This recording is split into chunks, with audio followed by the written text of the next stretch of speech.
yeah, that was kind of where I was like. And so, did you get there? You got there on time and everything?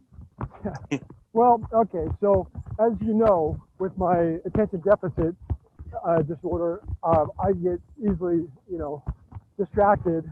And many times we've been doing a podcast. It's like, oh, geez, I got to go. My plane's about to take off.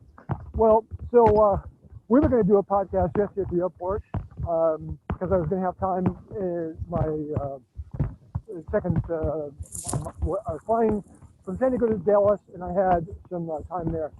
And then I was on the phone with Martha. She wasn't paying attention to time. And this is, people don't realize this. They think people with ADD, and I get asked this, Ed, how can you have ADD and run for 72 hours or 100 miles? Or it's not that we can't stay focused. It's that we get hyper-focused.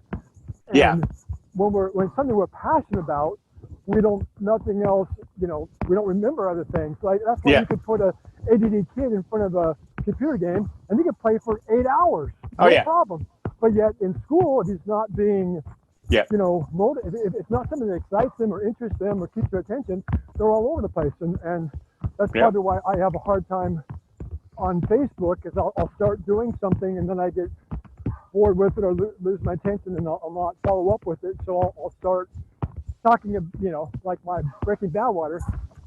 Started that and then just went back to it. But anyway, so the point is, I was talking with Martha on the phone, and then before I knew it, it's like, oh my God, I got to go. And when I went, I missed it by 4 minutes because it's not the right time they leave, it's the time they shut the door, and they shut the door usually but 10 minutes before the flight. But I know when I've talked to you, you're sitting there by the gate. So when you see lots of those people getting up and moving, and you hear the lady droning on and on, you need to just stand up and stand behind all the people. Well, here's what typically happens. I usually find a more of a secluded area. True. So that I can take my mask off, and that's my problem. And then I don't hear, or I'm not paying attention to the announcements. Oh, I know. And I don't see the people leaving because I'm not right at my gate. So so I need to do what you suggested. You said, Ed, your iPhone has alarms. Set an alarm. So I need to do that. As soon as I check in and get to where I need to be, set an alarm. There's like 15 minutes before they close the gate. Anyway, once they close the gate, you're screwed. It was funny because I was talking to Blanca this morning, and I said, well, you got to realize with Ed, the reason he's done 180 plus hundreds is the same reason he can't get on a damn plane.